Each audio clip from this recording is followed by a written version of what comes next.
Bonjour à tous, une petite mise à jour. Depuis l'enregistrement de cet épisode, Spiegel Summer a fusionné avec Ravinsky Ryan Lemoine, formant désormais Spiegel Ryan. Vous allez comprendre en écoutant la suite. Bonne écoute.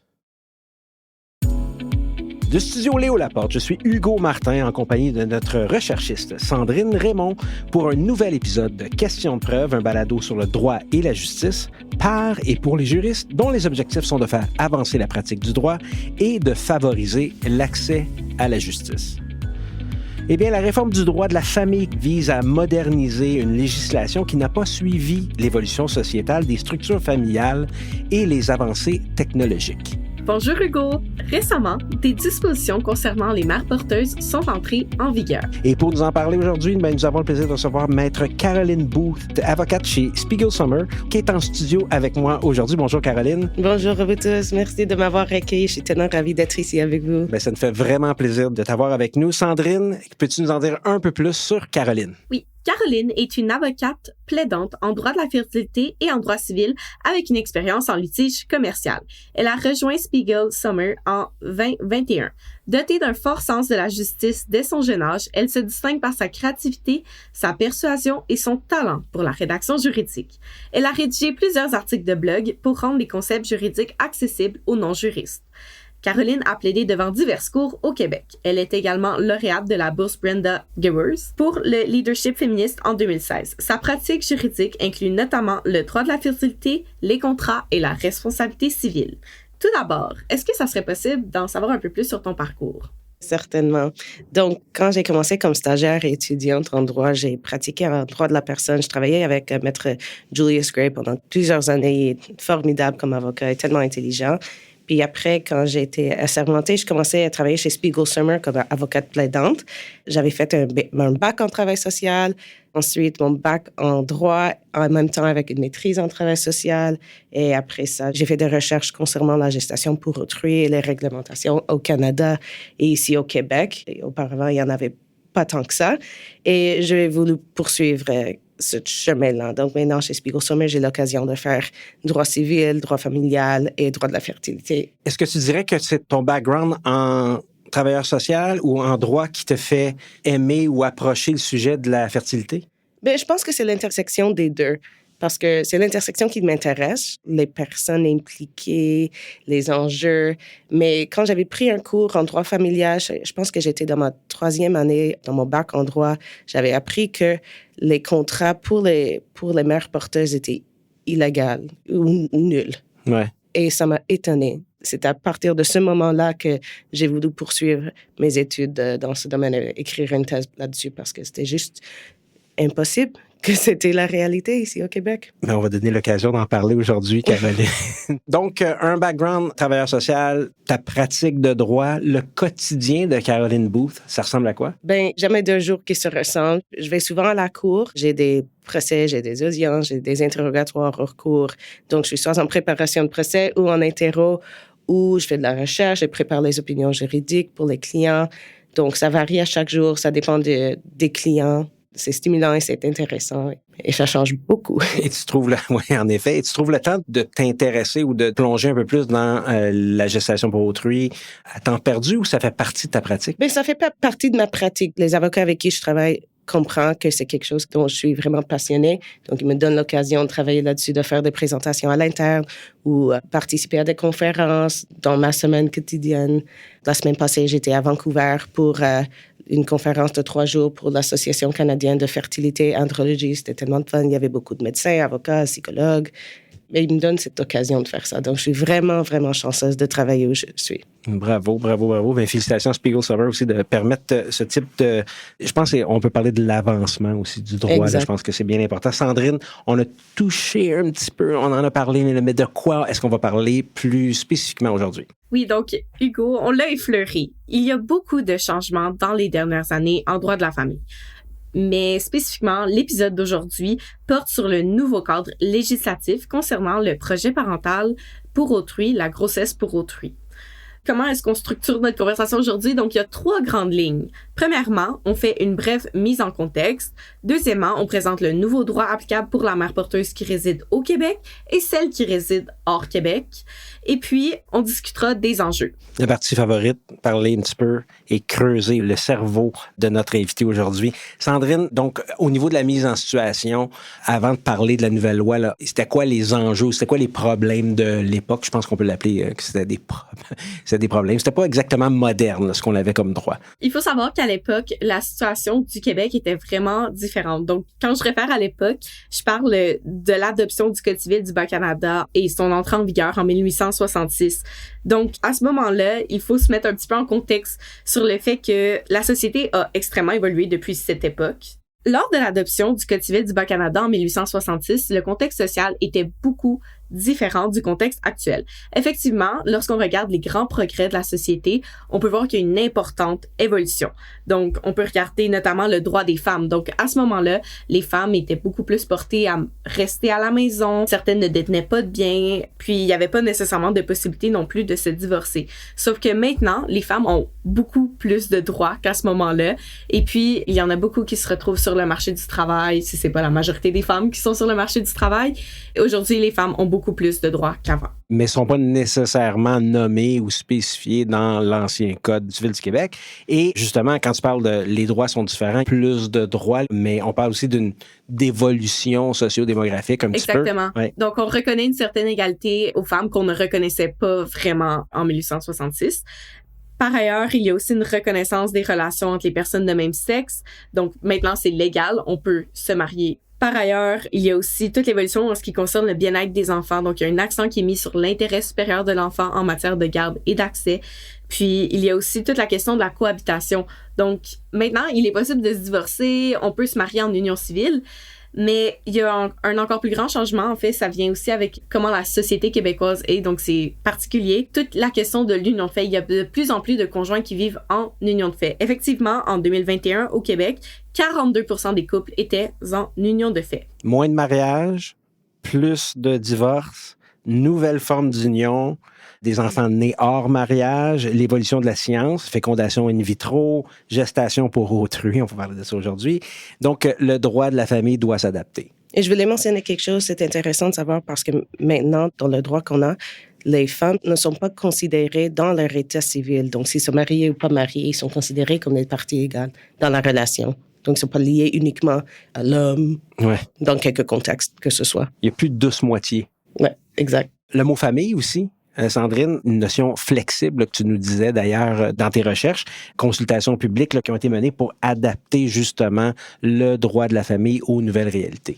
Effectivement, dans le présent épisode, comme on l'a mentionné, on se concentre sur le projet parental avec recours à une mère porteuse. Puis, en 2015, il y a 9 ans de cela, le comité consultatif en droit de la famille en parlait. Puis, les points saillants de cette réforme, le rapport se basait sur 2 principes. Soit 1, en résumant grossièrement les 2 points, l'enfant ne doit pas être pénalisé et 2, les femmes doivent être protégées. Puis, le comité proposait un cadre juridique, donc d'encadrer les conventions de gestation pour autrui, ce qui n'était pas possible auparavant. Il était possible d'avoir recours à une mère porteuse, mais il n'y avait aucun cadre juridique qui faisait affaire à cela, mais proposait un cadre juridique, donc l'établissement de plusieurs étapes à suivre au sein du Code civil en se fondant sur 6 principes. 1. L'abolition de l'article 541 du Code civil du Québec qui prévoyait la nullité des conventions de gestation pour autrui. 2. La protection des mères porteuses. 3. Le maintien du principe de biparenté. 4. La responsabilité légale des parents d'intention. 5. Le respect des normes éthiques. Et 6. L'accès à l'information pour l'enfant. Caroline, on dirait que ça va de soi, là, je veux dire, mais c'est encore très récent, 2015. L'enfant ne doit pas être pénalisé, les femmes doivent être protégées. Il me semble que c'est un minimum. Oui, il me semble. Il y avait beaucoup de changements qui étaient nécessaires. C'était vraiment antique. Oui, antique, en effet. Antique, oui. Tout à fait. Comme si 2015, c'était pas suffisant. En 2018, il y a eu un autre rapport ou une autre consultation publique qui a été faite. Et là, on parlait plus spécifiquement de la gestation pour autrui. Sandrine? En fait, c'est le rapport de la Commission citoyenne sur le droit de la famille qui, en 2018, a fait un rapport pour résumer les consultations qui ont été nommées. Mm-hmm. il y avait plusieurs organismes, personnes, professeurs, avocats professionnels qui étaient mitigés quant à la situation pour la gestation pour autrui. Certains pensent qu'il faut faire un encadrement, d'autres non. Par ailleurs, de nombreux organismes se sont présentés et ont donné leur point de vue. Puis, ce qui en ressortait, donc, des organismes qui étaient plus ou moins en faveur d'encadrer la gestation pour autrui, il y avait l'Association féminine d'éducation et d'action sociale, l'AFEAS, qui disait que cela pouvait mener à une marchandisation de l'utérus des femmes. Il y avait l'Association pour droits des femmes du Québec, qui disait que ça réduisait la mère à sa fonction reproductive. Puis, il y a aussi Madame Maria de Koenig, qui est une professeure émérite du département de médecine sociale et préventive de l'Université Laval, qui disait que l'utilisation d'une femme comme mère porteuse constitue une atteinte à sa dignité. Donc, d'un bord, il y a tous ces organismes et personnes qui disent que l'encadrement est néfaste pour l'intérêt de la femme. Et de l'autre côté, on a plusieurs organismes qui incitent, et personnes aussi, par ailleurs, professeurs, qui disent qu'il faut encadrer la Convention de gestation pour autrui. Donc, il faut faire un cadre législatif parce que cela permet de légaliser la situation de l'enfant obtenu illégalement, de ne pas négliger un marché en expansion, le besoin de permettre aux femmes de disposer de leur corps de la manière dont elles l'entendent, le besoin de créer un encadrement pour assurer la protection des parents, des enfants, des mères porteuses et des donneuses de vulve. Puis parmi ces organismes, il y a la Coalition des familles du Québec, la Coalition des familles LGBT et le Conseil québécois LGBT. Caroline, si on se parle, on se place avant 2021. Le 2021, ça va être une des dates charnières là, au niveau du projet de loi 2, mais tes réflexions sur, ou ton avis sur la position, là, il y avait c'était un peu comme Sandrine nous disait, c'était mitigé. Donc, est-ce qu'on encadre les GPA? Est-ce qu'on les encadre pas? Est-ce qu'on les légalise? Comment tu pensais à cette époque-là? Mais moi, c'était un peu drôle parce que c'est une pratique qui existait déjà. Donc, c'est pas une révolution d'une pratique, ça existait. Donc, on parle s'il y aura un encadrement ou pas, mais ça existait.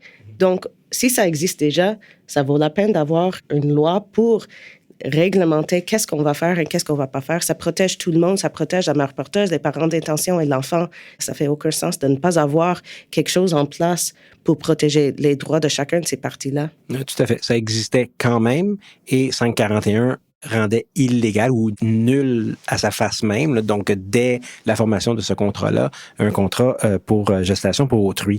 Donc, les débats se poursuivent. On parle de 2015, on est rendu en 2018. Les débats se poursuivent jusqu'en 2020 ou jusqu'à la présentation du projet de loi 2 en 2021. À ce moment-là, Sandrine, à quoi ça ressemblait le cadre législatif? Donc, on mentionne projet de loi et non loi parce que toute la partie sur la gestation pour autrui n'a pas été adoptée à ce moment-là. Puis, grossièrement, ça prévoyait des conditions pour avoir recours à une mère porteuse, le fait de devoir conclure une convention notariée, le besoin de donner le consentement après la naissance de l'enfant, etc. Sauf que, comme j'ai de le mentionner, ça n'a pas été adopté. Qu'est-ce qui s'est passé ensuite? En fait, c'est ce type de projet qui a inspiré la loi. Donc, aujourd'hui, la loi qu'on voit, ça inclut que c'est nécessairement au Québec d'avoir un contrat notarié entre les parents d'intention et la mère porteuse. C'est nécessaire d'avoir une séance d'information par un professionnel. Donc, c'est pas une évaluation psychosociale, mais c'est une séance d'information pour les implications de faire partie d'un projet de gestation pour autrui. Donc, c'est similaire au projet de la loi qui a inspiré ce qu'on a en vigueur actuellement. Comme tu disais tantôt, avant ce projet de loi-là, de toute façon, il y en avait quand même. Mais ça existait. Donc il faisait quand même, on devrait considérer la vulnérabilité de toutes les parties impliquées parce qu'il n'y avait rien qui régissait ce qu'ils devraient faire avec qui il n'y avait pas de psychologue impliqué, mais c'est pas nécessairement que c'est un psychologue, mais un professionnel de la santé qui peuvent donner des explications et des informations de qu'est-ce qui va passer quand vous allez vous impliquer dans ce type de processus. C'est un processus pas mal long, au moins 9 mois, et plus avec la rédaction des contrats et tout ça. Donc, il y a beaucoup d'émotions à considérer. Oui, puis je pense aussi que le réflexe d'un juriste est différent du grand public, c'est-à-dire que nous, on connaît les implications qui vont venir après, donc au niveau de la filiation et tout ça. Donc, on sait qu'il y a des problématiques qui pourraient survenir sans encadrement législatif. Certainement, on laisse le monde régler leurs propres affaires pendant des années, pendant genre 30 ans. Fait qu'il y a non seulement l'évolution sociale qui entre en ligne de compte, les mœurs qui changent un petit peu, mais évidemment, notre Cour suprême s'était déjà penchée là-dessus. Mais ce qu'il faut savoir, Hugo, je m'excuse de te couper. Je t'en prie. Ce qui est vraiment particulier en ce qui concerne les mères porteuses, c'est que, comme on l'a mentionné, il n'y avait pas vraiment de cadre au Québec. Mais le processus avait quelques petites règles qui apparaissaient au sein du droit fédéral. Puis, dans le fond, comment ça fonctionnait?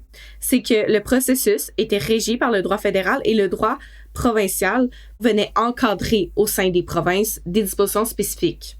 Puis, c'est aussi pour ça qu'il y a eu le renvoi relatif à la loi sur la procréation assistée parce que le droit fédéral l'a encadré au sein de cette loi-là. Et évidemment, le provincial a dit « Viens pas jouer dans mon champ de compétences ».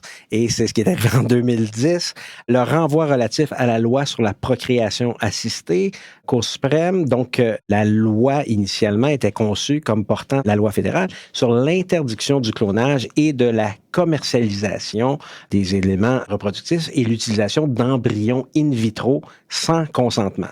Donc, cette loi-là prévoyait diverses activités réglementées, un système de gestation de l'information relative à la procréation assistée et une agence canadienne de contrôle des peines et des mises en œuvre étaient prévues. Donc, le fédéral, évidemment, quand il légifère, le législateur est très intelligent, donc il prévoit des peines, donc il prévoit quelque chose qui est dans leur champ de compétences et ils sont allés un petit peu gruger dans le champ de compétences provincial. Et le PG Québec avait contesté la constitutionnalité de certaines dispositions, 8 à 19, 40 à 53, 60, 61, 68. Comme toujours, chers auditeurs, là, donc tous les liens nécessaires de ce qu'on discute aujourd'hui vont être dans les notes de l'épisode, incluant cette loi-là, incluant aussi le renvoi, incluant les dispositions qui avaient été contestées. Ces dispositions-là que le Québec avait contestées visaient la réglementation du domaine de pratique médicale et la recherche liée à la procréation assistée, excédant, disait-il, la compétence du gouvernement fédéral. Donc, la majorité de la Cour suprême a tranché que le fédéral peut légiférer en droit pénal, mais uniquement avec un objectif légitime en droit criminel, comme la protection du tissu social et la prévention de pratiques dégradantes.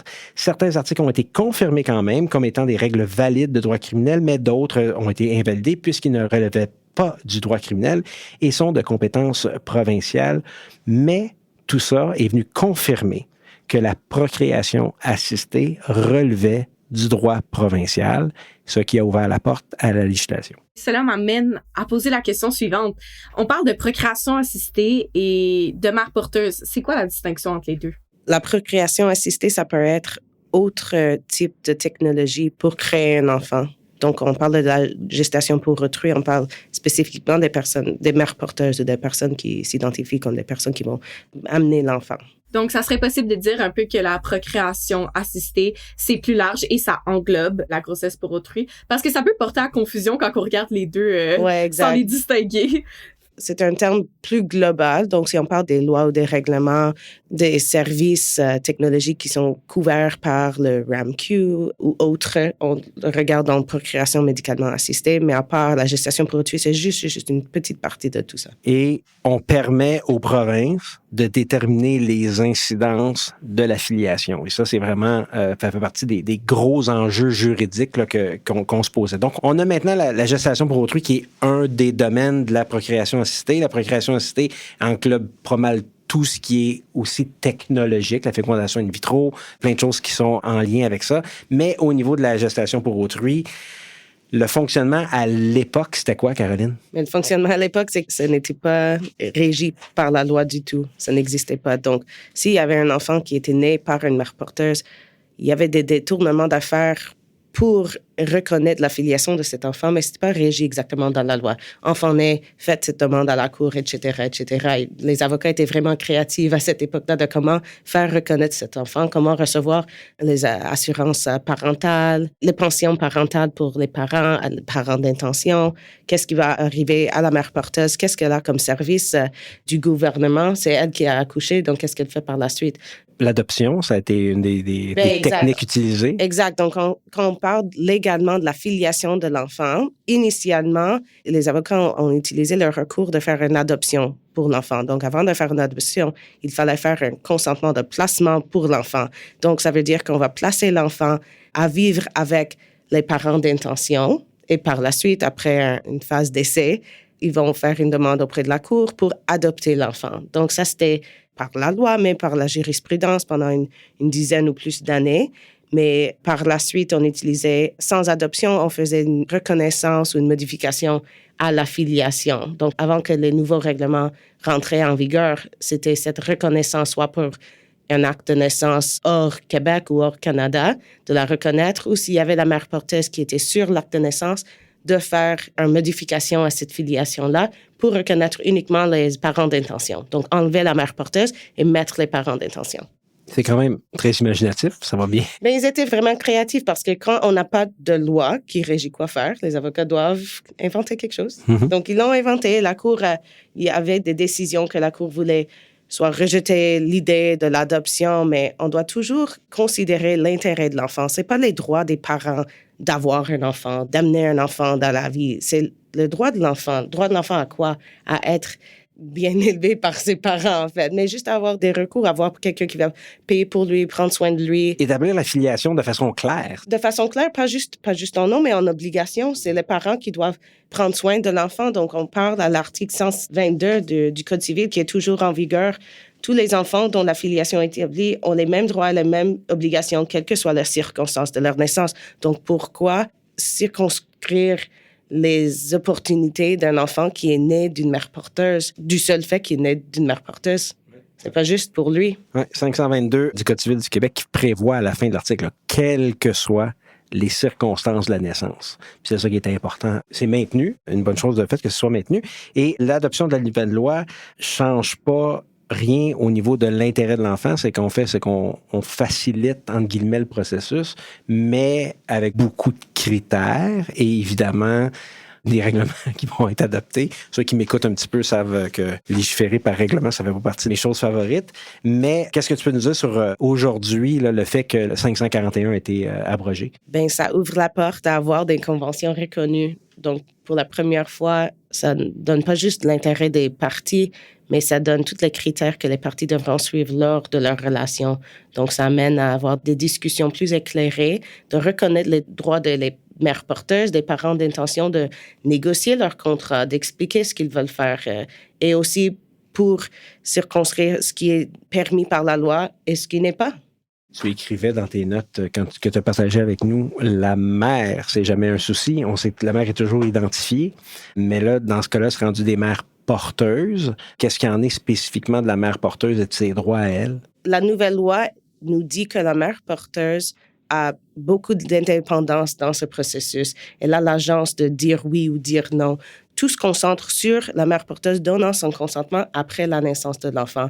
Si elle ne donne pas leur consentement pour que les parents de résilier sa filiation avec l'enfant, les parents d'intention peuvent rien faire. Ben, rien faire, ils vont appeler moi et on va faire une demande au tribunal, mais ils peuvent rien faire et ça empower. Ça donne du pouvoir, oui. Ça donne du pouvoir à la mère porteuse de prendre une décision éclairée. Donc, elle n'est pas forcée de respecter le contrat qu'elle avait signé auparavant parce que beaucoup peut changer durant la grossesse, après la grossesse. Donc, le consentement que la mère porteuse peut donner est valide après le 7e jour après l'accouchement et avant le 30e jour après l'accouchement. Donc, elle a quelques semaines pour finalement prendre décision de ce qu'elle veut faire avec l'enfant en ce qui concerne la filiation. Et ensuite, les parents d'intention, si elles donnent ce consentement, peuvent faire reconnaître leur filiation envers l'enfant.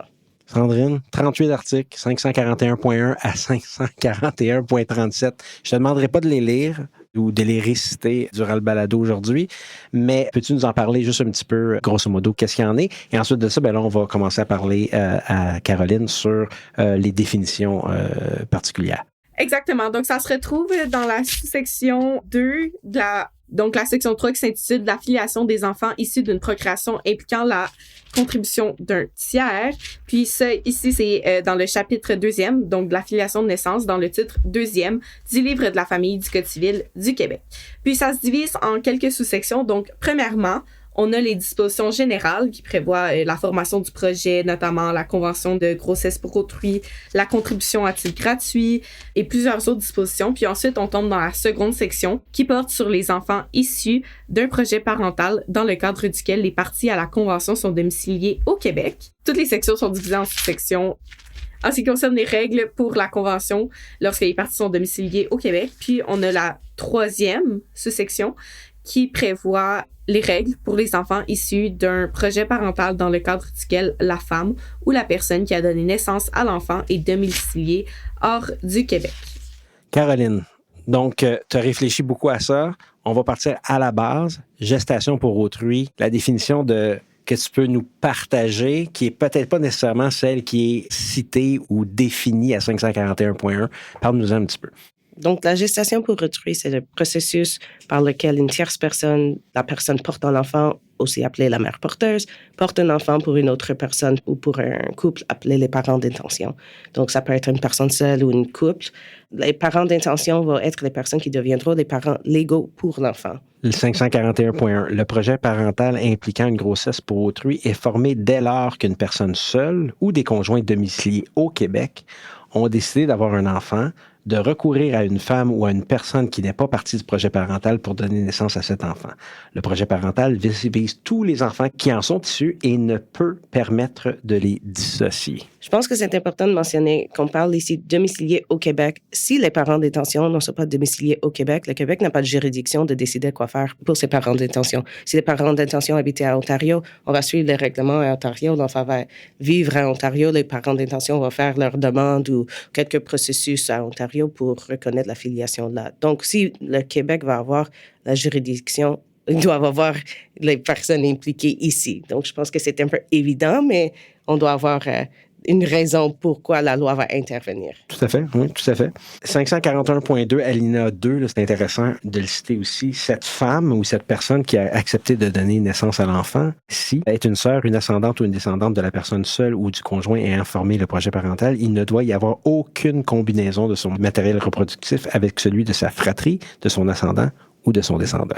Mais l'idée, c'est de ne pas avoir un conflit de pouvoir entre les parties. Donc, c'est vraiment gentil qu'une mère porteuse agisserait pour sa sœur ou quelqu'un d'autre dans la famille, mais il est important de ne pas combiner son matériel reproductif pour ne pas avoir un conflit en ce qui concerne la filiation. Et aussi, je pense que ça aura un effet sur la relation entre les parties parce que il y a beaucoup d'émotions dans ce type de processus à la base. Donc, si on implique qu'elle partage ses matériaux génétiques pour quelqu'un d'autre de la famille, ça sera vraiment compliqué. Tout à fait. Donc, si on résume, là, c'est quelqu'un qui porte l'enfant pour un autre couple ou une autre personne. Exactement. Simple, non? Donc, on dit qu'on a le processus au Québec, on a le processus hors Québec aussi. Au Québec, acte notarié, les conditions établies. Peut-être, Sandrine, tu peux nous en parler un petit peu? Oui. Donc, en ce qui concerne le processus, lorsque toutes les parties sont domiciliées au Québec, donc la mère porteuse et les parents d'intention, il y a quelques étapes, puis ça se résume comme suit. Donc, il faut d'abord que la personne ayant accepté de donner naissance à l'enfant rencontre un professionnel habilité à l'informer sur les implications psychosociales du projet de grossesse pour autrui et sur les questions éthiques qu'il implique.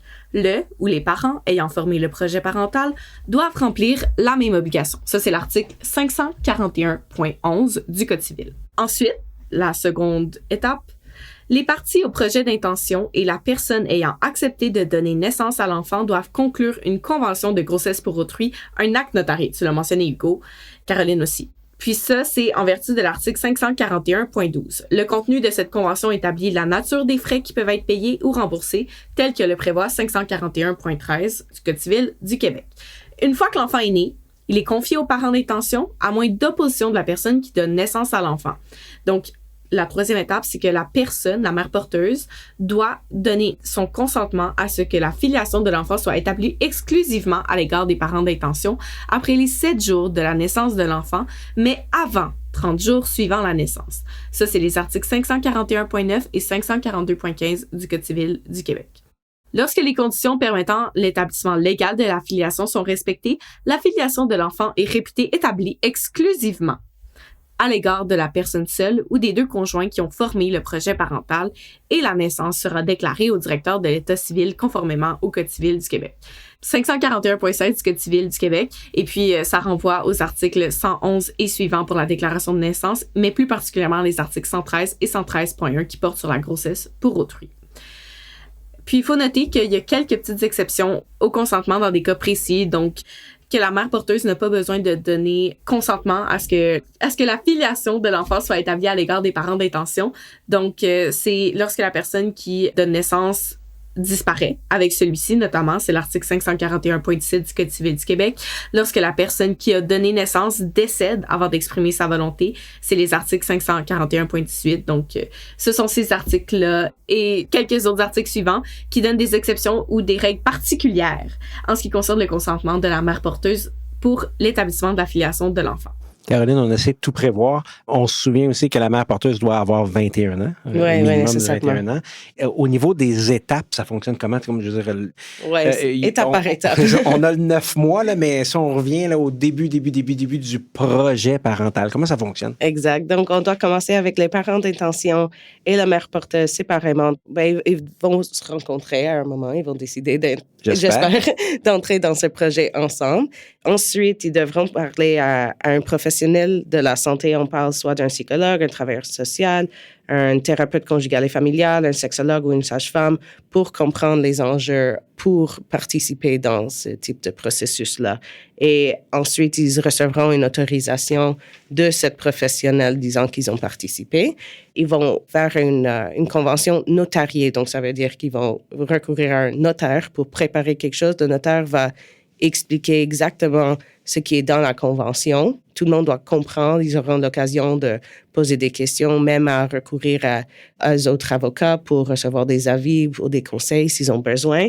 Et ensuite, si tout va bien, ils vont la signer. On va avoir le 9 mois de la grossesse. Ils vont faire tous les processus médicaux. Je suis avocat, je ne peux pas parler de ça, mais c'est compliqué.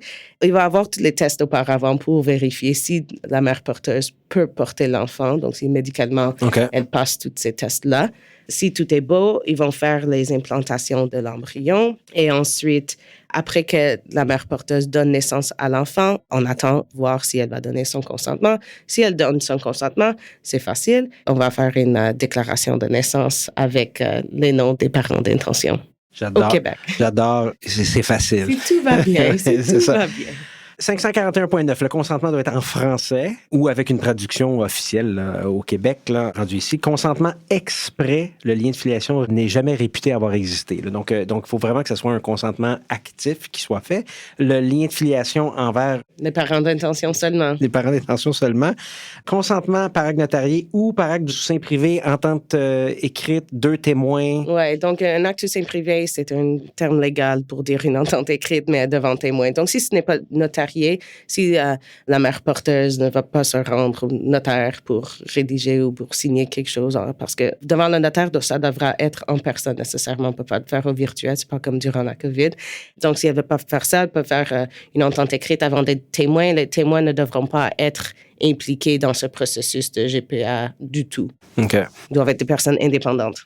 Si la mère porteuse refuse de donner son consentement? Ben, techniquement, elle aura la garde de l'enfant. Donc, on espère que ça n'arrive pas. En fait, ça n'arrive pas souvent. C'est vraiment, je pense que dans les médias, on voit des situations sensationnalisées. Oui, sensationnalisées. Sensationnalisées, oui, quand ça arrive, parce qu'on parle d'un enfant, c'est vraiment important. Donc, si ça arrive, c'est choquant pour tout le monde. Mais ça n'arrive pas souvent parce que, imaginons une mère porteuse qui s'implique dans tous ces processus-là, même avec un embryon qui est du matériel génétique qui n'appartient pas à elle. Elle ne veut pas vraiment garder l'enfant. Elle s'implique dans ce processus pour aider aux parents d'intention. Elle a d'autres motifs que de garder l'enfant. Si elle voulait garder un enfant, elle pourrait faire son propre enfant et ne pas participer à tout ce processus avec des avocats, des notaires, etc. Donc, l'idée, c'est que la majorité du temps, elle donne son consentement. C'est juste, avec cette nouvelle loi, ça lui donne l'occasion de prendre une décision éclairée. La motivation de la mère porteuse ne peut pas être s'enrichir. Pas s'enrichir, mais en fait, elle va être remboursée pour ses dépenses. Donc, on ne va pas lui mettre dans une situation de lui appauvrir dans ces circonstances. Donc, si elle doit acheter des vêtements de maternité, des médicaments, des repas spécifiques ou de quoi, c'est tout remboursé par... L'hébergement. Ben, l'hébergement, ça dépend. Si elle a déjà son hébergement, je pense que ça va être... Mais des frais pour la garde des enfants, peut-être un peu plus prendre soin d'eux après l'école, c'est rendu difficile pour elle. Ça se peut que c'est quelque chose qui peut être remboursé par les parents d'intention. Donc, il y a des critères. Il y a un règlement fédéral qui régit tout ce qui peut être remboursé. C'est vraiment spécifique. Vous ne pouvez pas nécessairement acheter un auto pour la mère porteuse. Mais si elle n'a pas un auto pour se rendre à ces rencontres médicales, oui, vous pouvez, soit qu'elle loue un auto ou payer certains frais à cet effet-là. Ça ne devrait pas lui appauvrir dans ce sens-là, mais... Mais 541.3 est très clair, on ne peut pas la rémunérer. Non, on ne peut pas la rémunérer. Ce n'est pas comme les États-Unis où c'est vraiment cher de recourir à une mère porteuse parce que c'est toute une situation différente. Mais bon. Donc, pour les auditeurs qui se demandent d'où viennent les principes de remboursement de la mère porteuse et de rémunération, je vous invite à prendre la loi fédérale, la loi sur la procréation assistée, de consulter l'article 6 pour l'interdiction de rémunérer la mère porteuse, mais l'article 12 aussi pour tout ce qui est remboursement. Puis, il faut savoir que l'article 12 a son paragraphe 3 sous-section B, donc précise que le remboursement est effectué conformément au règlement. Donc, cela renvoie à des règlements fédéraux externes pour tout ce qui est la question du remboursement et des dépenses de la mère porteuse. C'est ça, on en a parlé un petit peu aussi tout à l'heure. C'est particulier comme il y a une partie qui est dans les mains. Donc, la partie pour l'établissement de la filiation est dans les mains des provinces, mais la partie de gestion elle-même du processus. Mais parce qu'on parle des sanctions criminelles. Donc, si le remboursement est criminalisé, donc, nécessairement, le remboursement doit être régi par le gouvernement fédéral. Donc, on parle qu'il y a une forme particulière pour le consentement. Si, dans le cas d'un refus de consentement, quelle est la forme particulière? Bien, il n'y a pas de forme particulière. Si la mère porteuse refuse de donner son consentement, elle peut juste refuser de donner son consentement parce que c'est l'obligation des parents d'intention d'avoir ce consentement-là pour avoir leur filiation reconnue. Donc, s'il n'en a pas, il n'en a pas. Mm-hmm. Qu'arrive-t-il? On parle beaucoup d'étapes, de consentement, de règles à suivre, de conditions même. Qu'est-ce qui arrive si une des conditions ou une des étapes n'est pas respectée? Ben en fait, c'est là où les avocats devront s'impliquer dans ces dossiers-là parce que si les parents d'intention ont participé à tout ce processus-là, imaginons qu'ils veulent toujours avoir cet enfant né. Donc, s'il y a un refus de la mère porteuse ou s'il y a une situation qui était imprévue, ils peuvent recourir au tribunal pour faire reconnaître la filiation ou gérer un problème qui est survenu entre eux et la mère porteuse. Donc, ils ont 60 jours. Si on parle de la filiation, ils ont 60 jours suivant l'accouchement pour faire une demande au tribunal. Ils ont tout prévu, donc 541.20, lorsqu'une condition préalable permettant l'établissement légal de la filiation de l'enfant n'est pas respectée. La filiation de l'enfant est établie conformément aux règles de filiation de reconnaissance par le sang. Toutefois, la présomption à l'égard du conjoint de la femme ou de la personne qui a donné naissance ne s'applique pas. De plus, aucun lien de filiation ne peut être établi à l'égard de la personne ayant accepté de fournir son matériel reproductif à titre de tiers aux fins du projet parental. On parle, disons, de don de sperme. Un donneur de sperme. C'est ça. Ou d'ovule. Le deuxième paragraphe, seul le tribunal est alors autorisé à modifier cette filiation. Une demande à cet effet doit être présentée au tribunal dans les 60 jours de la naissance de l'enfant, comme tu l'as précisé tout à l'heure, Caroline, sauf circonstances exceptionnelles. Oui, je pense que c'est intéressant. Dans l'article, ça dit toutefois, la présomption à l'égard du conjoint de la femme ou de la personne qui a donné naissance ne s'applique pas. Donc, on peut se trouver dans une situation où on a sur l'acte de naissance la mère porteuse et le père génétique. Parce qu'on ne va pas reconnaître le conjoint de la mère porteuse comme le père des enfants. Il n'y a pas cette présomption. Donc, c'est ça que nous enseigne cet article-là. Mais on peut se trouver dans une situation où un des parents d'intention va se trouver... Ben en fait, s'il ne donne pas son consentement, le monsieur ne serait pas là nécessairement, mais il y a une question de lien génétique, de filiation par le sang, si c'est son matériel génétique. En fait, c'est une question à rechercher. Oui, tout à fait. Ben, il n'y a aucune décision encore sur cette loi-là. Non, c'est du droit nouveau parce que ça est entré en vigueur le 6 juin 2024. Mais quelques-uns de ces articles-là sont en vigueur depuis l'année passée, juin passé, mais les nouveaux règlements concernant l'utilisation de cet acte notarié, tout ce processus-là, ça vient en vigueur en juin 2024. Et pour question de référence, nous enregistrons 3 mois, grosso modo, après l'entrée en vigueur des... Exact. Alors, on va voir après les naissances.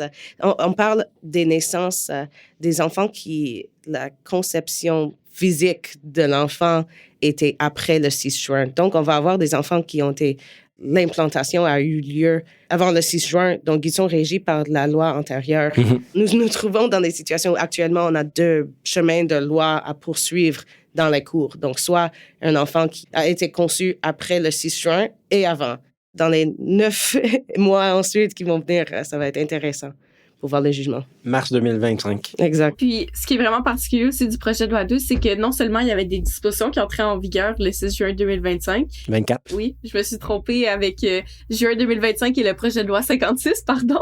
Donc, le 6 juin 2024, c'était tout le processus pour les mères porteuses qui habitent hors du Québec.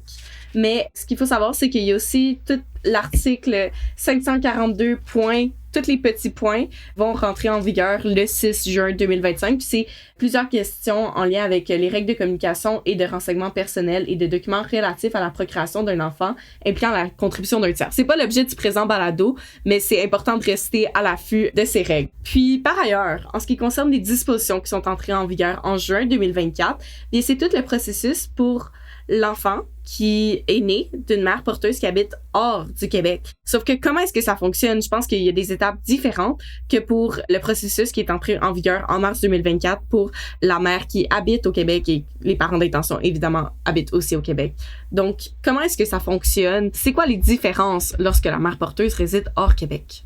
Mais premièrement, on ne parle pas du contrat notarié. Ça n'existe plus dans ce contexte-là. Donc, il va toujours avoir, on espère, il y aura toujours une entente entre la mère porteuse et les parents d'intention, mais c'est juste un contrat conçu entre les avocats, on espère, entre les avocats de chaque partie. Donc, nous considérons ici les parents d'intention, ils sont au Québec. Ils sont domiciliés au Québec depuis 1 an. Et la mère porteuse? Et la mère porteuse se trouve ailleurs, mais pas n'importe où. Elle doit se trouver dans une des 7 provinces canadiennes autorisées. Donc, on parle de Ontario, Alberta, Colombie-Britannique, Île-du-Prince-Édouard, Manitoba, Nouvelle-Écosse et Saskatchewan, aussi le Québec, mais le Québec n'est pas visible dans cette section-là parce qu'avec le Québec, on en a déjà parlé, ça se fait par acte notarié. Donc, ces 7 provinces-là ont été choisies par les législateurs parce que l'idée, c'est que ces provinces respectent les valeurs québécoises. Donc, ce qui est hors Québec, c'est juste ces 7 provinces-là. Juste ces 7 provinces-là. Je ne sais pas qu'est-ce que les autres provinces et territoires ont fait pour être exclus, mais bon, j'ai beaucoup d'opinions là-dessus parce que... Mais bon, on va s'en parler de cette processus-là. Mais la question, c'est, ce sont ces 7 provinces-là parce qu'il n'y a pas de rémunération. C'est tout. Bien, il y a d'autres provinces où il n'y en a pas de rémunération aussi. Okay. Mais on parle que ces provinces, au moins ici au Canada, parce qu'au Canada, nécessairement, il n'y a pas de rémunération. Il y a d'autres provinces qui ne sont pas incluses dans cette liste-là. Ça se peut parce qu'ils n'ont pas de législation concernant la gestation pour autrui ou pour d'autres raisons que j'ignore. Mais c'est vraiment limité. Donc, on doit vraiment comprendre qu'avant le 6 juin 2024, on acceptait des mères porteuses de n'importe où dans le monde où c'était légal de faire ce processus-là, sans que ce soit criminel ou de quoi.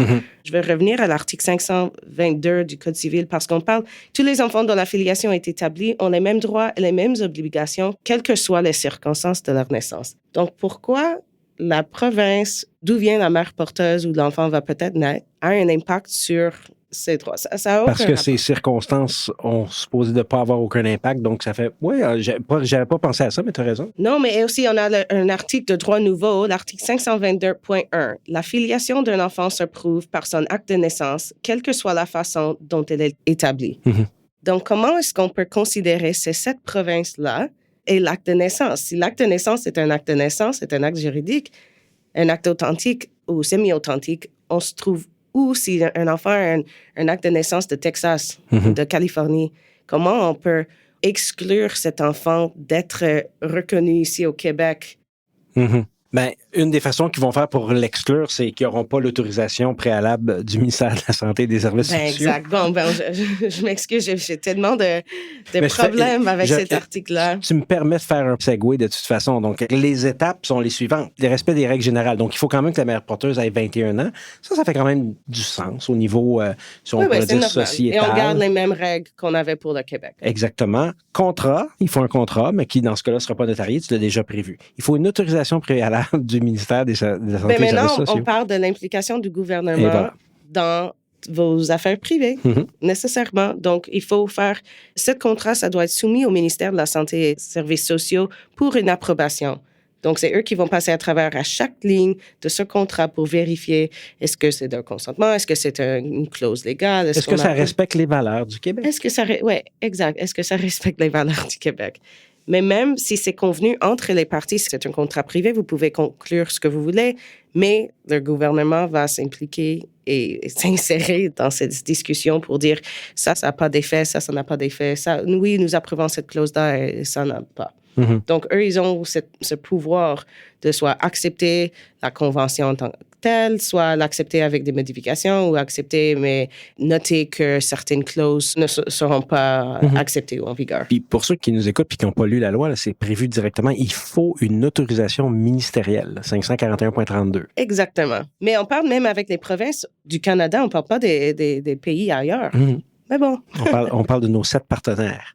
Exact, nos proches partenaires. Il y a quand même un acte de naissance qui va être rédigé à l'étranger. Donc, dans les autres provinces, ils ont quand même aussi des règles aussi de rédaction d'acte de naissance. Donc, ça aussi, c'est prévu spécifiquement. 541.34, il va faire reconnaître l'acte de naissance étranger ici au Québec. Oui, exact. Donc, l'enfant nécessairement, j'imagine, va être né où la mère porteuse habite. Donc, si c'est dans une de ces provinces, il va avoir un acte de naissance étranger. Donc, ça doit être reconnu ici au Québec. Si ce processus est suivi parfaitement, ça va être soumis au ministère. Le ministère va l'approuver. Ça va être inscrit par le registre des états civils. Donc, ça devrait être normal. Mais dans les circonstances où quelque chose d'autre arrive, il va falloir faire une demande au tribunal de reconnaître la filiation ou si le consentement vient hors quelques jours, dans les 7 à 30 jours, quelque chose comme ça. Mais aussi, c'est intéressant de voir la différence dans cette loi pour les mères porteuses hors Québec, que c'est que les parents intention seulement doivent avoir une rencontre avec un professionnel, avoir leur autorisation.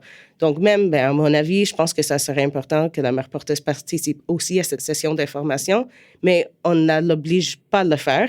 Je comprends qu'il peut avoir des difficultés parce qu'elle n'est pas ici, de faire une rencontre avec un professionnel de la santé, mais quand même, on peut le faire en virtuel, c'est facile ces jours-là. Mais bon, les législateurs ont dit que c'est nécessaire que les parents d'intention même participent à cette rencontre, reçoivent cette autorisation par le professionnel dans ce processus-là, qui doit être soumis aussi au ministère. C'est le fun de finir cette section-là avec des questions parce qu'on se dirige vers les enjeux. Alors, ce qu'on va faire, c'est qu'on va prendre une courte pause.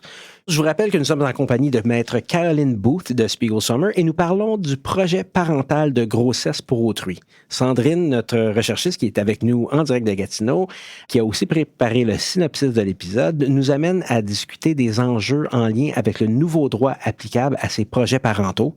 Et ça, après la pause. Chers collègues, ne manquez plus jamais une heure de formation. Question de preuve, un balado conçu pour vous, les professionnels du droit, vous offre actualité, expertise et flexibilité en un seul endroit. Des entrevues exclusives avec des experts, des analyses approfondies des enjeux actuels et l'exploration de domaines méconnus du droit disponibles partout et en tout temps. Transformez vos déplacements et vos moments libres en opportunités de développement professionnel.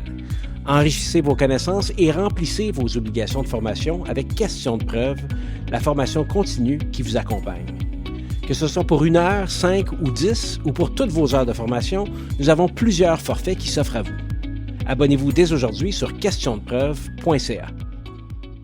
Alors, nous sommes de retour. Je suis en compagnie de Maître Caroline Booth et de Sandrine Raymond, notre recherchiste. On parle un peu plus des enjeux. Donc, le cadre législatif, vous en avez parlé tout à l'heure, mesdames, vient d'entrer en vigueur là, en juin 2024.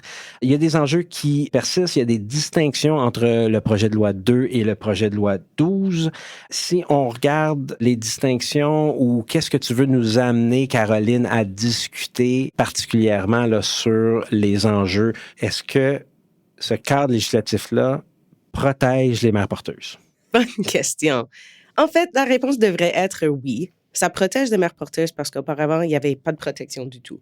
Donc, nécessairement, avoir une législation là-dessus protège les mères porteuses parce qu'on comprend exactement qu'est-ce qui se passe dans cette situation-ci. Par contre, ça donne des difficultés concernant les parents d'intention. Donc, je sais que vous m'avez posé une question concernant les mères porteuses, mais je ne peux pas répondre à cette question sans considérer l'impact sur les parents d'intention. Donc, dans la loi, on est fixé sur le consentement de la mère porteuse. Il n'y aurait jamais une situation avec la loi actuelle qui donne les parents d'intention le droit d'avoir l'enfant né. Donc, je ne dis pas que c'est une mauvaise chose. Ça protège l'indépendance de la mère porteuse de prendre une décision après la naissance de l'enfant, mais on se trouve exactement dans une situation où les parents d'intention n'ont pas cet droit ou obligation envers l'enfant né. Un contrat qui ne s'applique pas nécessairement. Bien, on voit les intentions des parties, mais on ne peut pas conclure un contrat qui dit nécessairement que l'enfant né va appartenir. L'enfant n'appartient pas à personne, mais que le lien de filiation. Le lien de filiation va être établi envers les parents d'intention. Donc, ça leur mène dans une situation de vulnérabilité nécessairement parce que peu importe que les parents d'intention font, ils sont toujours à la merci de la mère porteuse. Donc, ça protège la mère porteuse même parce que c'est elle qui met son corps dans toutes ces situations. Et elle a l'agence de changer d'avis, même après l'accouchement. Mais c'est difficile pour les parents d'intention de passer au moins 9 mois. On parle peut-être 1 an, 2 ans, 3 ans ou plus. Et même après tout ce processus-là, ils n'ont pas nécessairement un recours d'avoir d'enfant né. Donc, l'encadrement, est-ce qu'il est devenu un surencadrement vu les risques que la mère porteuse retire son consentement? Ben, en fait, je pense que non. Je ne sais pas personnellement, je ne suis pas éthiciste, je ne sais pas qu'est-ce qui serait la situation si la mère porteuse n'aurait pas le droit de renoncer son consentement, mais ça mène une situation de vulnérabilité. Et là, maintenant que tu nous dis ça, est-ce qu'un des moyens de s'assurer du consentement de la mère porteuse ou qu'elle ne change pas d'avis serait la rémunération? Ben, ça pourrait aider. Si on parle de la rémunération, on doit regarder les principes en général en ce qui concerne la gestation pour autrui. Parce que maintenant, au Canada, c'est illégal à rémunérer une mère porteuse. Pourquoi? Parce qu'on pense que si on va lui rémunérer, c'est considéré comme la commodification de l'enfant comme un objet, quelque chose du marché, la marchandisation de l'enfant. Mais on ignore qu'est-ce qui se passe à la mère porteuse. Pourquoi on ne regarde pas tout ce processus comme la mère porteuse qui apporte un service, qui fait un travail, qui décide de quoi faire avec son corps. Si elle va faire quelque chose sans être rémunérée, pourquoi elle n'aura pas l'occasion de décider de le faire sans rémunération ou avec rémunération? C'est pesant pour une femme de faire tout ça pour une autre personne. Même si c'est une grossesse extrêmement facile, il n'y aurait pas de problème du tout et c'est parfait, c'est quand même un gros changement pour la madame avec les hormones, les émotions. Je suis enceinte de 6 mois maintenant, alors je comprends cette situation. C'est beaucoup de demander à une personne de faire. Et en considérant le contexte global, on parle d'une industrie, on parle de procréation médicalement assistée qui vaut plusieurs de billions de dollars par année. Qui est rémunéré ici? On a des cliniques, des médecins, des infirmières, des psychologues, des sages-femmes, des avocats, des agences. On a tout le monde qui est payé, sauf la mère porteuse. Et dans les situations de procréation médicalement assistée plus large, mais quand on parle de la gestation pour autrui, tout se concentre sur la mère porteuse. Donc, comment on peut dire que elle, la personne avec qui nous fions de participer à ce projet, ne sera pas rémunérée? Pourquoi elle n'aura pas la chance de dire oui ou non? Elle peut dire, parce que je vais le faire altruistiquement, je suis gentille comme ça, je ferai. Mais pourquoi elle n'aura pas l'occasion? Comme comparaison, aux États-Unis, les femmes porteuses font payer entre 30 000 et 60 000 ou plus. Mais c'est un peu ma question aussi. Tu as rédigé une thèse, tu as fait des études, tu as fait du droit comparé, tu as regardé un petit peu ce qu'il fait dans d'autres juridictions.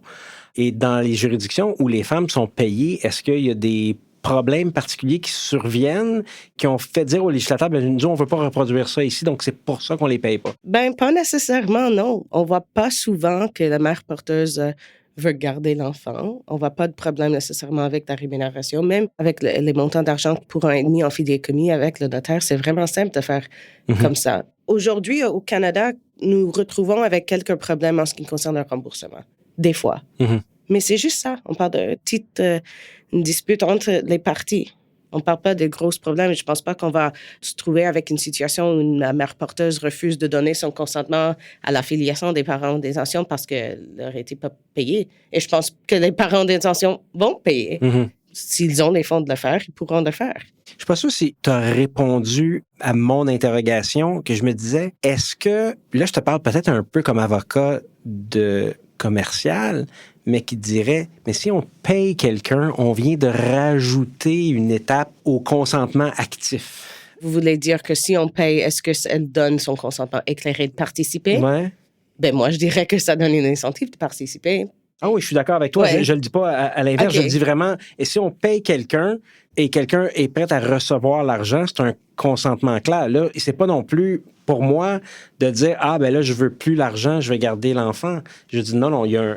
J'ai de la difficulté avec ce bris de contrat-là qui est légiféré. Là. Mais je pense pas qu'une femme... On doit regarder la femme comme une personne indépendante. Elle peut donner son consentement, peu importe ce qui est sur la table.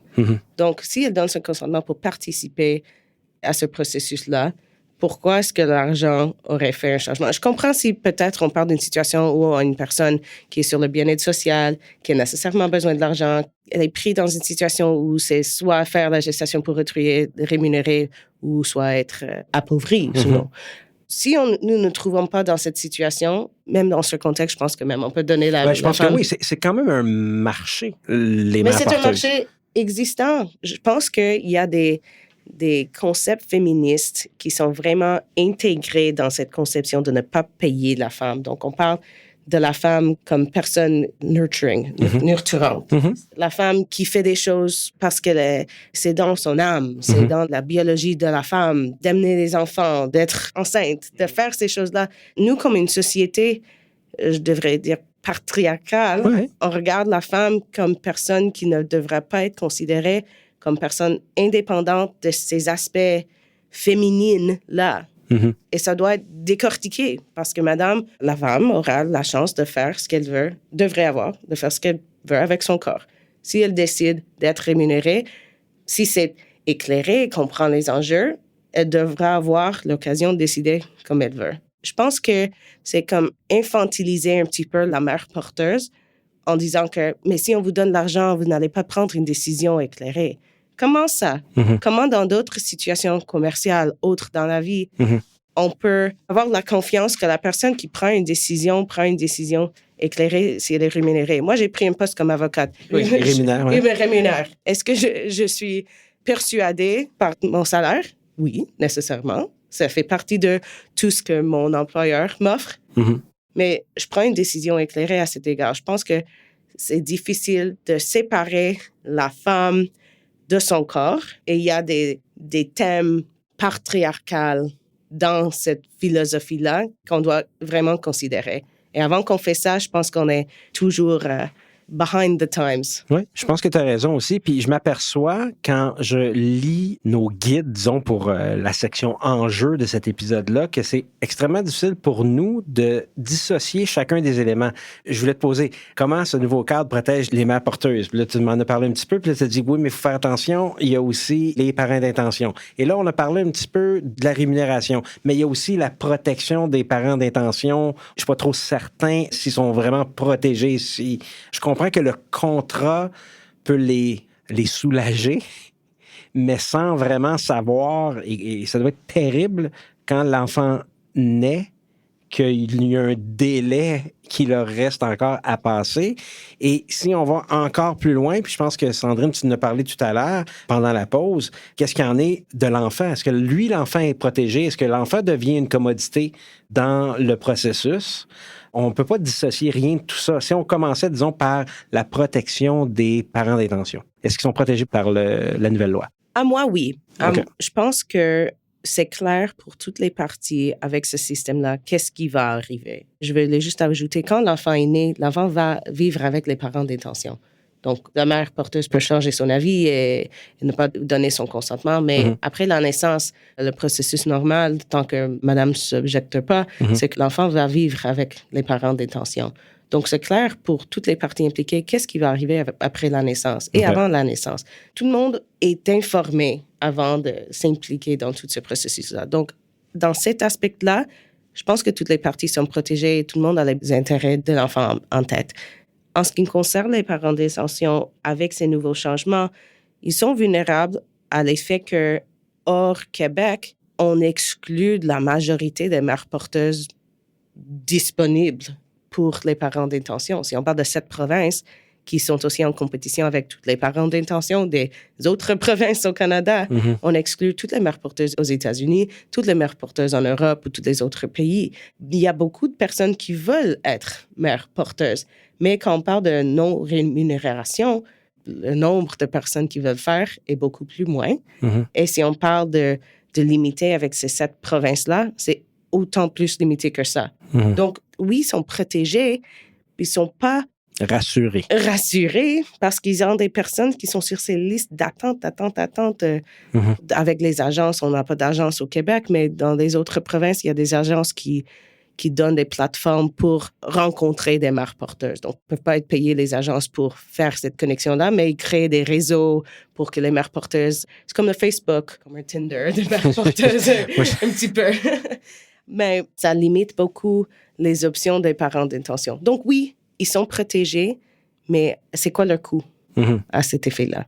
Et l'enfant à naître? À mon avis, l'enfant est protégé parce que soit l'enfant va vivre avec les parents d'intention. Si la mère porteuse veut garder l'enfant va vivre avec la mère porteuse. Il y aura un débat, une audience, un procès là-dessus.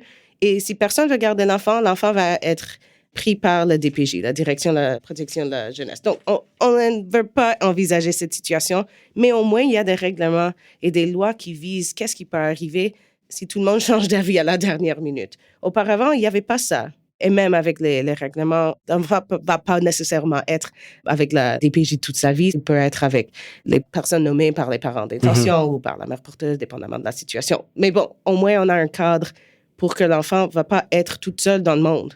Donc, à mon avis, oui, ils sont protégés. Il y a des conséquences à ces nouvelles lois, parce que je pense qu'ils sont problématiques de plusieurs manières. Mais en termes de la protection, en guillemets, je pense qu'ils sont protégés. Alors, parlons-nous maintenant as litigators. C'est quoi les problèmes juridiques qui sont envisageables, qui vont peut-être faire leur chemin vers les tribunaux là, dans les prochains mois, années? Évidemment, il y a des personnes qui ne vont pas trouver des mères porteuses au Canada ou dans les 7 provinces. Donc, nécessairement, ça va venir une situation où on a une mère porteuse qui vient des États-Unis. Qu'est-ce qu'on va faire par la suite? On va nier la filiation entre l'enfant et les parents d'intention pour le seul fait que cet enfant est né d'une mère porteuse aux États-Unis et que les règlements n'ont pas été suivis. Ça n'a pas été approuvé par le ministère. Le ministère ne va pas approuver un contrat avec une mère porteuse aux États-Unis, même s'ils suivent tous les autres critères. C'est le seul fait que la mère porteuse vient des États-Unis. Alors, on va revenir au début de notre épisode. Les avocats vont faire preuve de beaucoup d'imagination et on va revenir avec des règles qu'on va mettre de l'avant devant les tribunaux jusqu'à temps qu'un tribunal nous dise... nécessairement. Oui, j'ai des clients qui me demandent qu'est-ce qu'on va faire. Je dis, si vous voulez nécessairement recourir à une mère porteuse hors le Canada, ça se peut qu'on va avoir un débat judiciaire, ça se peut qu'un juge qui va décider, à mon avis, sur l'article 522.1, que c'est l'acte de naissance qui régit la filiation de l'enfant. 522, l'enfant à naître... peu importe les circonstances de la naissance. Donc, comment on peut séparer ces deux articles? Et l'article 522, c'est le droit ancien. Ce n'est pas nouveau. Donc, ça va nécessairement être devant les tribunaux bientôt, parce que les mères porteuses sont en abondance aux États-Unis, parce qu'ils peuvent se faire payer ou autre chose. Et bon, il va y avoir des parents qui veulent avoir leur enfant ici. Qu'est-ce qui est illégal, se faire payer ou de payer? Les deux. OK. Sandrine, toi qui as fait probablement 3 travails universitaires là-dessus, tu as lu la thèse de Maître Booth, de Caroline, tu as regardé un petit peu. Y a-t-il des questions comme jeune juriste qui te viennent à l'esprit présentement? Je dirais que, vite comme ça, ce qu'on vient d'aborder, tous ces enjeux-là, ce n'est que la pointe de l'iceberg parce que c'est tellement plus large. Pas que c'est pas... les réponses sont pas assez complètes, loin de là, mais c'est tellement une question qui a des enjeux larges parce que, à mon avis, c'est possible de faire pencher la balance. Par exemple, en ce qui concerne la rémunération, il faudrait pas permettre la rémunération et de l'autre côté, faudrait la permettre parce que, personnellement, quand je regarde ça, OK, je comprends le besoin de rémunérer la mère porteuse, sauf que qu'est-ce qu'il y en est des personnes vulnérables qui pourraient, par exemple, recourir aux mères porteuses pour faire en quelque sorte carrière de mère porteuse? Est-ce qu'il y a des dangers à ce niveau-là? Parce qu'au Canada, c'est fortement ancré. Tout ce qui est question de matériel reproductif, tissu, etc. On peut pas être rémunéré pour donner du sang. Donc, c'est sûr que je pense qu'il y a des avantages aussi à permettre la rémunération, mais ça reste encore ambigu. Par ailleurs, en ce qui concerne ma position en tant que jeune juriste, c'est vraiment intéressant de voir comment le droit évolue, puis surtout tout le raisonnement qui est mis derrière. C'est une solution qui est présentée par le législateur. Peut-être que c'est la bonne, peut-être que ce n'est pas la bonne. Chose qui est certaine, c'est possible de faire des critiques. Mais je pense que c'est de garder, en tant que jeune juriste, l'œil ouvert sur les prochaines modifications, puis de toujours regarder les enjeux et les possibilités de modifier le droit, puis surtout d'aborder le tout avec un regard ouvert sur les possibilités, puis les contestations possibles. Oui, tout à fait, parce qu'il y a l'aspect éthique, il y a l'aspect féministe, il y a l'aspect de l'intérêt de l'enfant, il y a, évidemment, l'aspect commercial de tout ça, et le législateur doit jongler quand même avec tout ça, sans froisser les électeurs, hein, les normes sociétales qu'on s'invente un peu. Moi, je pense qu'on est encore beaucoup plus progressiste que qu'est-ce que la loi nous dit, mais je ne sais pas si la population générale est suffisamment ouverte à ça. Ben, je pense qu'il faut répondre à la question « Qui sont les mères porteuses? » Donc, il n'y a pas beaucoup de recherches là-dessus ici au Canada. Quand j'avais écrit ma thèse lors de ma maîtrise, j'avais vu quelques petites recherches sur cette question-là et on ne voit pas souvent qu'on trouve des mères porteuses qui sont sur le bien-être social. Ce sont les femmes qui ont déjà leurs propres enfants, qui sont dans une situation de tomber enceinte et être enceinte pendant 9 mois parce que il y a des difficultés associées à être enceinte. C'est pas juste... J'aimerais bien te dire « je sais, mais... » C'est bon. Comme homme, ça va. Je vais me garder une gêne. Non, mais c'est important de poser cette question. On doit voir de la recherche là-dessus. Ça va venir dans les années qui viennent parce que sans nous informer de qui fait ça, pourquoi on essaie de répondre à un enjeu, une vulnérabilité des mères porteuses qui ne peut même pas exister? Ça se peut. Parce que, à mon avis, de ce que j'ai vu, ici au Canada, on ne trouve pas dans une situation où ces personnes sont extrêmement vulnérables. C'est un abus. Mais au-delà de ça, il y aurait aussi une possibilité de légiférer autour de ça ou de mettre certains règlements au niveau de la condition de la femme. Écoutez, je peux même pas m'imaginer. C'est difficile de dire ça parce qu'on dirait peut-être avec un revenu de X ou moins. Non, mais c'est encore très paternaliste. Exact. Donc, c'est vraiment difficile de dire. À mon avis, je pense que ce serait plus simple de dire la femme a le droit de faire ce qu'elle veut avec son corps. C'est simple. Je vais dire ça à tous les hommes législateurs. Mais c'est important parce que, et même comme tu avais dit auparavant, Sandrine, pour les pratiques des mères porteuses ou de faire ce type de processus-là, il peut y avoir des règlements ce qui concerne de faire des grossesses successives. Donc, on peut limiter. Je pense qu'il y a déjà des règlements éthiques là-dessus. Je pense que, je ne veux pas me tromper, mais il y avait un nombre fixe qu'une mère porteuse pourrait faire dans sa vie. Si c'était comme mère porteuse ou juste dans sa vie, je ne me rappelle pas exactement. Mais on peut protéger les femmes physiquement, médicalement, mais de nous insérer dans leur vie personnelle et dire que non, vous n'avez pas l'agence de décider quoi faire monétairement, c'est trop paternalistique. Non, je suis d'accord. Mais même dans la communauté féministe, dis-moi si je me trompe, Sandrine, parce que les consultations de 2018, il n'y avait pas d'esprit de corps nécessairement entre la communauté féministe aussi en disant « laisse-moi faire ce que je veux avec mon corps », dans le sens que il y avait une vision féministe qui disait « on s'oppose à la gestation pour autrui ». Il y a aussi une vision féministe qui dit « oui, avec un encadrement légal ». Il y en a qui disent « laisse-nous tranquille, je veux faire ce que je veux, peu importe ». Sandrine, je pense que dans les consultations de 2018, il y avait ces soucis-là. Je pense que c'est ça aussi. Mais je pense qu'il y a toujours eu cet enjeu-là de savoir, de savoir quand est-ce que le droit doit intervenir lorsqu'une pratique a lieu. Par exemple, la grossesse pour autrui, ça a lieu, peu importe. Donc, je pense que régir une pratique qui a lieu quand même, donc peu importe dans n'importe quel contexte, je pense que c'est vraiment important que le droit intervienne et vienne protéger la population un petit peu en mettant des règles. Au moins encadrer. Protéger, c'est... Protéger, c'est encadrer. Oui, OK. Sauf que d'un autre côté, il y a toujours des limites. Puis j'aime vraiment voir la justice sous la forme de la balance parce que c'est possible toujours d'aller des deux côtés de la chose.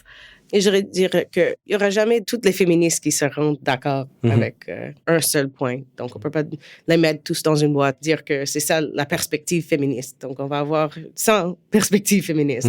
Mais je pense qu'il y a un mouvement qui milite pour le paiement. Tout à fait. Une chose qui est claire dans le mouvement féministe, puis je ne peux pas méditer moi-même, c'est que peut-être sortir l'homme de l'équation. J'aime pas pointer le doigt, mais c'est difficile de critiquer les lois qui existent pendant des dizaines et dizaines d'années et on n'a pas des voix des femmes, des mères porteuses, des parents d'intention nécessairement qui sont considérés dans ces discussions.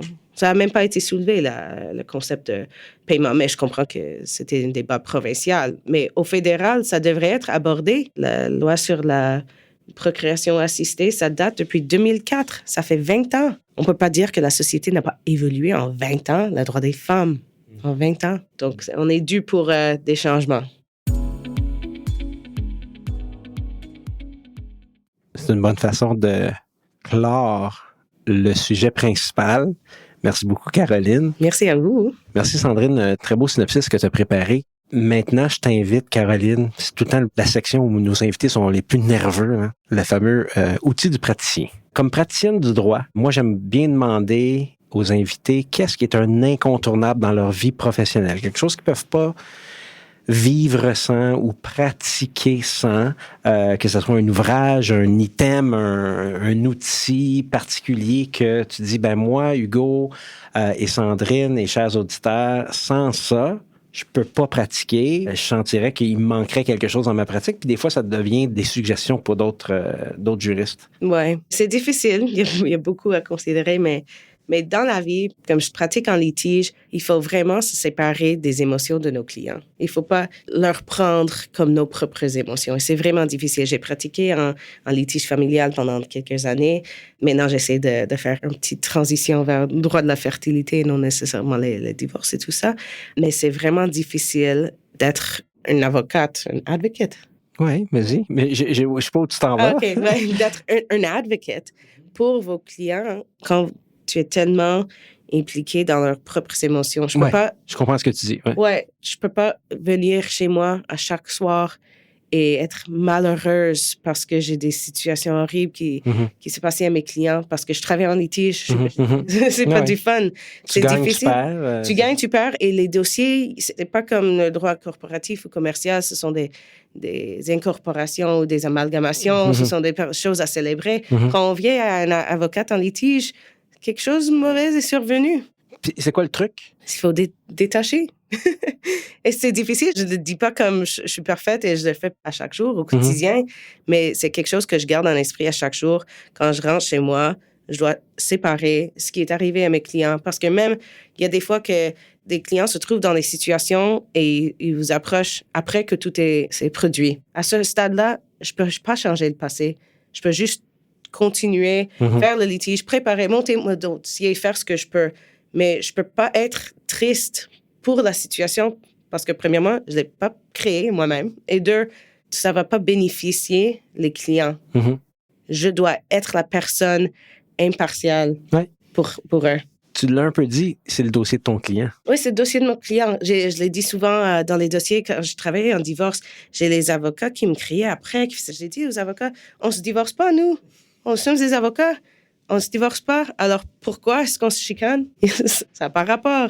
On doit faire nos jobs. On doit régler ou faire le litige. On doit juste gérer nos propres dossiers impartialement et faire de notre mieux.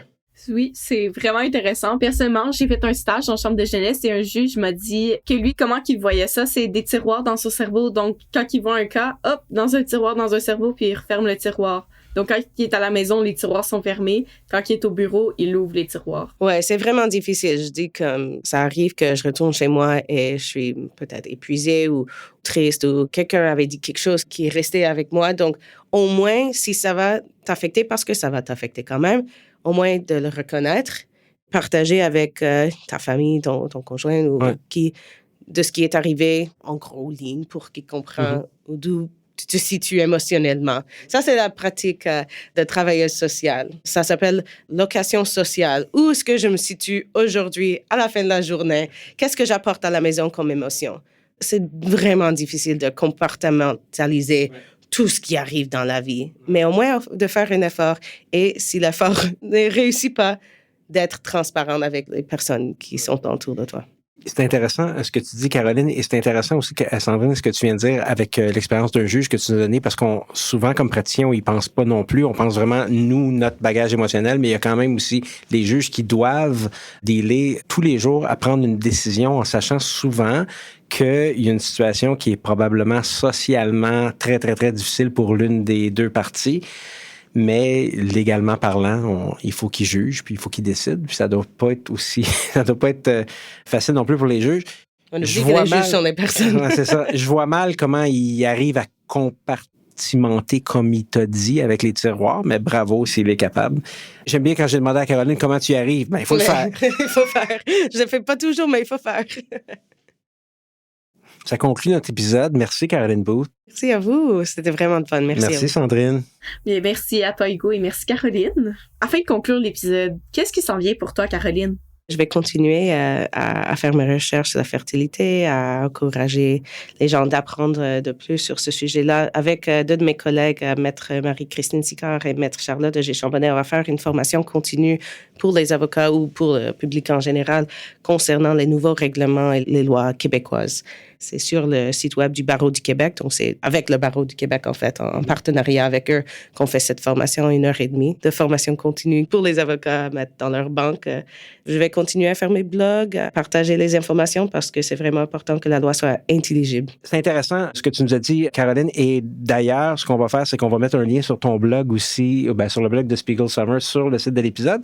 Oh, merci beaucoup. On va s'occuper de ça. Donc, encore une fois, merci, Caroline. C'était vraiment, vraiment éclairant. L'invitation est lancée pour la première décision en lien avec ces articles de loi-là. Tu viens nous en parler à question de preuve. Exact. Merci beaucoup. Merci, Sandrine. Merci, Hugo. Merci, Caroline. Alors, encore une fois, merci à notre invitée, Caroline Booth, pour le partage de ses connaissances et sa participation au présent épisode. Je vous invite à communiquer avec elle si vous avez des questions en lien avec l'affiliation, la gestation pour autrui ou tout autre sujet connexe avec les nouveaux articles du Code civil du Québec. Pour nos auditeurs qui veulent recevoir une attestation de formation pour cet épisode, le mot-clé sera « filiation » au singulier. C'est le mot que Sandrine a mis dans le script de l'épisode directement. Je suis bien content. Merci, Sandrine. Rendez-vous dans la section formation continue du site rivercastmedia.com pour plus de détails. Il y aura aussi, comme je dis tout le temps, un lien dans les notes de l'épisode. Nous vous invitons à vous abonner à Questions de preuve sur vos plateformes de balado pour recevoir automatiquement et surtout gratuitement nos épisodes. Et suivez-nous sur les réseaux sociaux. N'hésitez pas à nous laisser vos commentaires et partager nos épisodes. Alors aujourd'hui, j'étais l'animateur. À la co-animation, c'était Sandrine Raymond. Merci Sandrine. Et notre invitée, Caroline Booth. Caroline est une avocate plaidante chez Spiegel Summer. Idée originale, réalisation et montage, Hugo Martin. À la recherche, Sandrine Raymond. À la prise de son, à l'édition audio et l'aide à la réalisation, Sophie Houle-Drapeau. À l'équipement audio, Sergio Travaglione de Musique Redouane. La productrice est Constance Saint-Pierre qui s'occupe aussi de la gestion, du marketing et de la direction générale. Comme je termine à tous mes épisodes, ce podcast est une production Rivercast Media SA et rappelez-vous, tout est question de preuve.